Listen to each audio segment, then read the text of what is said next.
Bismillahirrahmanirrahim. Assalamualaikum warahmatullahi wabarakatuh.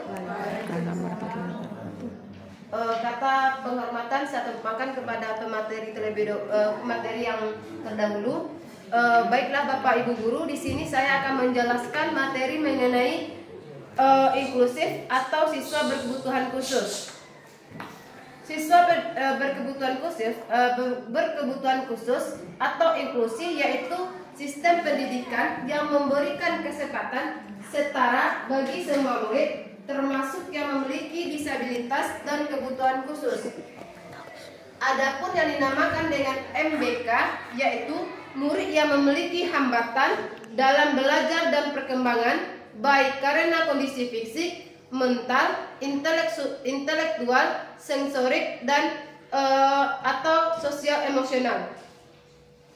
Adapun berbagai jenis kebutuhan khusus, yang pertama yaitu disleksia, yang mana disleksia ini siswa berkesulitan dalam membaca dan menulis. Yang kedua yaitu gangguan perilaku dan emosional, kesulitan fokus atau interaksi sosial. Yang ketiga yaitu gangguan fisik atau sensorik, yaitu keterlambatan atau keterbatasan dalam gerakan. Yang keempat yaitu gangguan intelektual, yang mana gangguan intelektual ini keterbatasan dalam berpikir, memecahkan masalah, dan keterampilan adaptif. Pentingnya observasi dalam asesmen awal. Yang pertama yaitu mengamati perilaku murid secara cermat di berbagai situasi. Yang kedua yaitu mencatat kesulitan atau kekuatan yang teridentifikasi. Yang ketiga yaitu melakukan komunikasi awal dengan orang tua untuk mendapatkan informasi lebih lanjut. Dan sebagaimana kelompok kami yaitu menyebarkan sebuah angket yang berkebutuhan khusus, bagaimana siswa kita yang berkebutuhan khusus, baik yang saya bacakan di atas yaitu berdasarkan yang mengenai sensorik, mentalnya, intelektualnya, dan emosionalnya, yang mana sudah saya bagikan dalam beberapa minggu yang lalu. Dan insya Allah sekarang saya akan mengelola hasilnya. Dan untuk pengelolaan ini mungkin membutuhkan waktu yang lama, sebab murid kita keseluruhan mungkin memiliki atau inklusif, baik yang itu tunadasa, tunarunggu, disleksia, dan lain sebagainya. Mungkin hanya itu paparan inklusi hari ini. Adapun strategi yang harus kita lakukan yaitu manajemen kelas, menata tempat duduk agar murid dan gangguan pendengaran duduk di depan atau menciptakan ruang tenang di sudut kelas.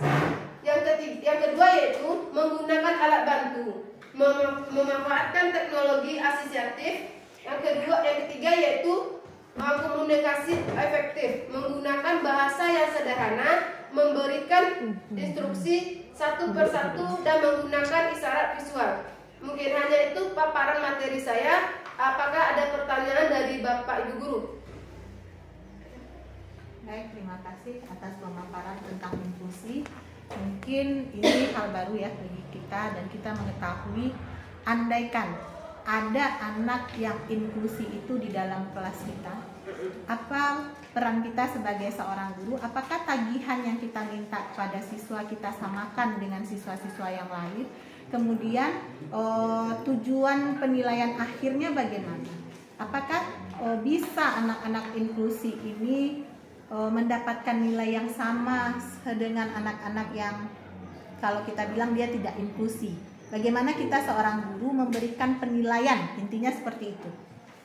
Oke, di sini saya akan menjelaskan bahwa ada peran guru dan tenaga kependidikan mengenai siswa yang inklusif.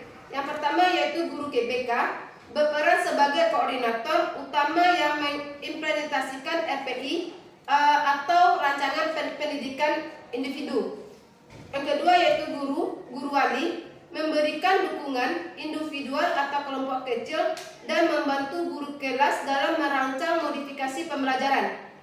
Yang kedua yaitu kemitraan dengan orang tua, yang mana insya Allah untuk materi penyampaian materi inklusi, yaitu akan disampaikan mungkin minggu depan terkait dengan pertemuan komite. Yang pertama itu menjadikan orang tua sebagai mitra aktif. Yang kedua itu berbagi informasi secara rutin tentang kemajuan dan tantangannya. Setelah kami menyebarkan atau mengelola angket tersebut, kami akan membagikan mana siswa yang terkena inklusif di bagian mananya. Misalnya tuna grahita atau tuna daksa, itu nanti akan kami panggil.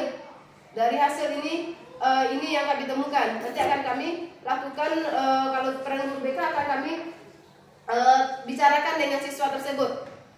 Selanjutnya yaitu peran tenaga kependidikan lainnya. Petugas perpustakaan membantu murid menemukan buku yang sesuai dengan level membaca mereka. Yang kedua yaitu sistem administrasi, memastikan data murid terjaga kerahasiaannya. Yang ketiga yaitu satpam atau penjaga sekolah, memastikan aksesibilitas dan keamanan lingkungan sekolah. Kalau untuk penilaian, mungkin nanti kita bicarakan bagaimana penilaian sesuai dengan penilaian apakah disamakan atau dibedakan ya Bu Pat. Soalnya kami belum mengelola angketnya lagi Bu Pat. Mungkin itu jawaban dari saya. Ada tambahan dari Bapak Kepala Sekolah?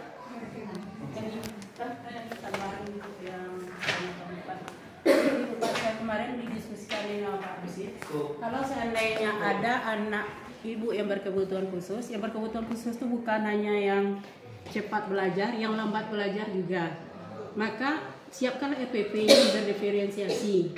Jadi EPP itu sesuai dengan gaya belajar anaknya. Kemudian rubah CTP-nya untuk siswa itu. Dan kalau untuk ujiannya, sediakan waktu khususnya, dia remedialnya mungkin di ruang majelis guru karena dia lambat belajar. Berarti dia terpisah supaya dia tidak mengganggu kawan yang lain. Ada aja anak yang lambat belajar, dia akan cepat bosan, kemudian mengganggu sama kawan yang lain. Contohnya misalnya siswa kita kan ada itu seperti di kelas 12 belajar kimia sama saya misalnya Muklis.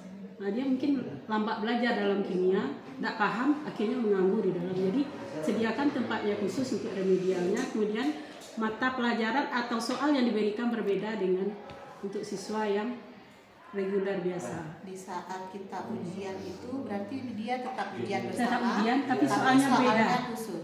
Khusus untuk siswa itu lebih mudah. Yang penting dia memahami sesuai kemampuannya. Baiklah, terima kasih Bu Yani juga teman-teman. Saya akan melengkapi masukan atau yang telah dijelaskan oleh Bu Yen tentang penilaian untuk murid yang inklusi. Nah, saya sebagai guru ekonomi selama ini telah menerapkan bagaimana kita menilai dan merangkul dari anak-anak inklusi, yaitu saya menerapkan pembelajaran berdiferensiasi. Misalnya untuk pembelajaran yang ada materinya sulit, jadi saya bagi-bagi dulu. Ini kelompok yang hanya membuat definisi, kemudian yang kelompok satunya lagi yang membuat hanya definisi dan rumus, kemudian ada yang membuat peta konsep, sedangkan untuk yang latihan-latihan yang sulit diserahkan kepada yang muridnya mempunyai kemampuan yang lebih tinggi, disesuaikan dengan kemampuan dan potensi siswa. Jadi kita membandingkan bukan dengan temannya, tetapi membandingkan kemajuan dari mereka masing-masing. Nah, demikian, terima kasih.